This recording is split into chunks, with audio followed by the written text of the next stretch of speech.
tentang laporan keuangan konsolidasi.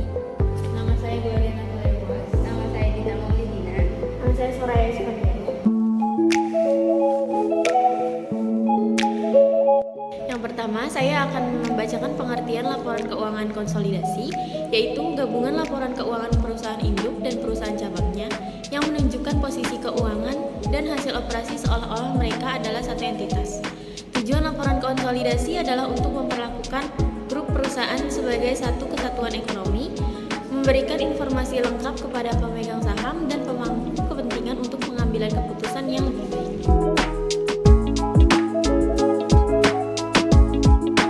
Laporan ini diperlukan jika perusahaan induk memiliki kontrol lebih dari 50% hak suara atas perusahaan cabang. Jika tidak ada kontrol, masing-masing perusahaan harus membuat laporan keuangan secara terpisah. Laporan konsolidasi harus akurat dan berdasarkan substansi peristiwa ekonomi.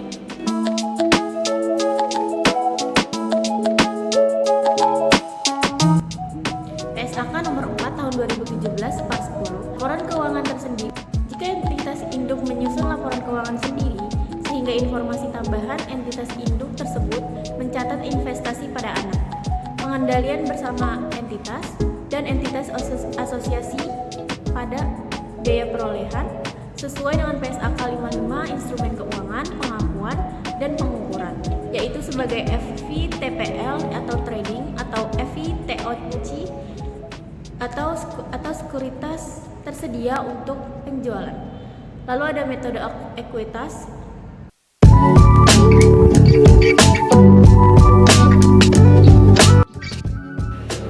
Berikutnya ada tujuan dibuatnya laporan keuangan konsolidasi.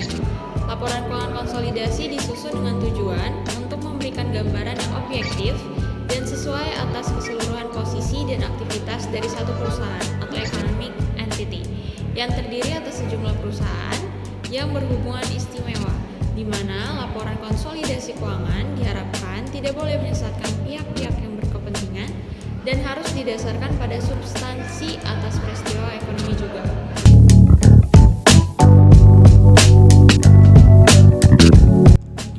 Lalu ada manfaat laporan keuangan konsolidasi, memberikan gambaran jelas tentang total sumber daya perusahaan gabungan kepada pemegang saham, kreditor, dan penyedia dana. Menyediakan informasi terkini bagi manajemen perusahaan induk mengenai operasi grup dan kinerja masing-masing perusahaan anak.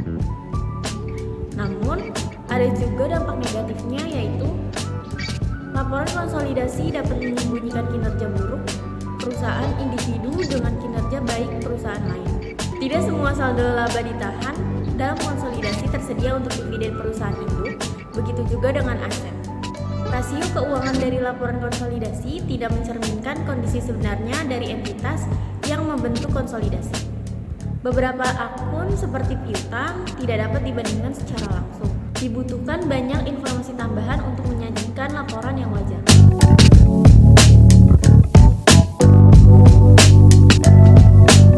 Sifat-sifat laporan keuangan konsolidasi.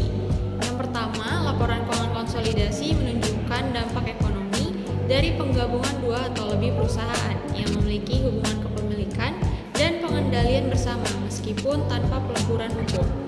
Yang kedua, dalam penyusunan neraca konsolidasi, aktiva dan kewajiban perusahaan anak digabungkan dengan perusahaan induk dan pos-pos silang yang tidak relevan dihapus agar mencerminkan kesatuan usaha. Dan yang terakhir atau yang ketiga, neraca perusahaan induk mencatat investasi pada saham perusahaan anak, sementara neraca perusahaan anak mencatat kepemilikan induk sebagai modal saham.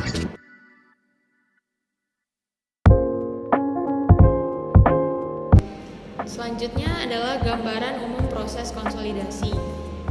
Di sini ada dua gambaran. Yang pertama, laporan keuangan terpisah yang terdiri dari dua entiti atau dua entitas atau lebih digabungkan atau ditambahkan bersama-sama setelah beberapa penyesuaian dan eliminasi untuk menghasilkan laporan keuangan konsolidasi. Jadi laporan keuangan masing-masing perusahaan nanti digabungkan terus dieliminasi dan disesuaikan menjadi laporan keuangan konsolidasi. Penyesuaian dan eliminasi tersebut terkait dengan transaksi dan kepemilikan antar perusahaan. Jadi untuk transaksi internal grup. Yang kedua, Proses pembuatan laporan keuangan konsolidasi akan menjadi masalah apabila kepemilikan terhadap perusahaan anak kurang dari 100%.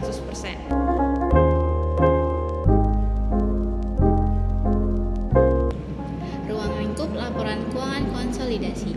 Perusahaan yang memegang lebih dari 50% saham berhak bersuara di perusahaan lain. Wajib membuat laporan keuangan gabungan. Meskipun kepemilikan saham kurang dari atau sama dengan 50%, perusahaan tetap harus menyusun laporan keuangan konsolidasian jika terbukti masih memiliki kendali atas perusahaan tersebut. Laporan keuangan konsolidasi mencakup semua anak perusahaan, baik di dalam maupun luar negeri, kecuali dalam beberapa situasi seperti yang pertama, pengendalian atas anak perusahaan hanya bersifat sementara karena perusahaan tersebut dibeli dengan tujuan untuk dijual kembali atau dialihkan dalam waktu dekat. Yang kedua, anak perusahaan memiliki batas jangka panjang yang menghalangi untuk mentransfer dana ke perusahaan induk. Yang ketiga, investasi perusahaan induk pada perusahaan anak yang memenuhi salah satu kriteria di atas harus dicatat sesuai dengan standar akuntansi keuangan nomor 13 tentang akuntansi untuk investasi.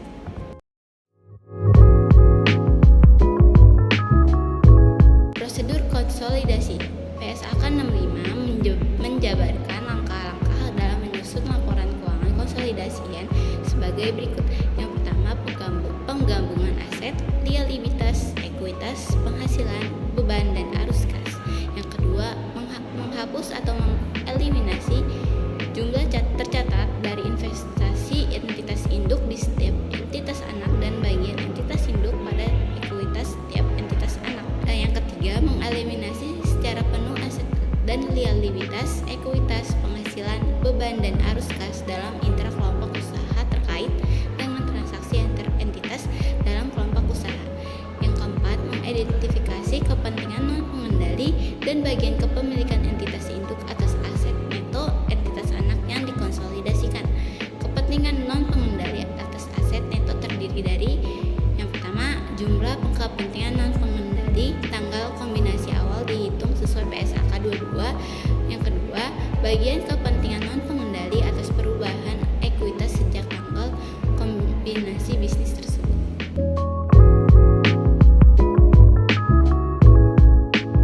Dalam penyusunan laporan konsolidasi terdapat masalah-masalah umum. Yang pertama, periode di mana laporan atau neraca konsolidasi tersebut disusun. Yang kedua, jumlah saham yang dimiliki oleh perusahaan induk dan harga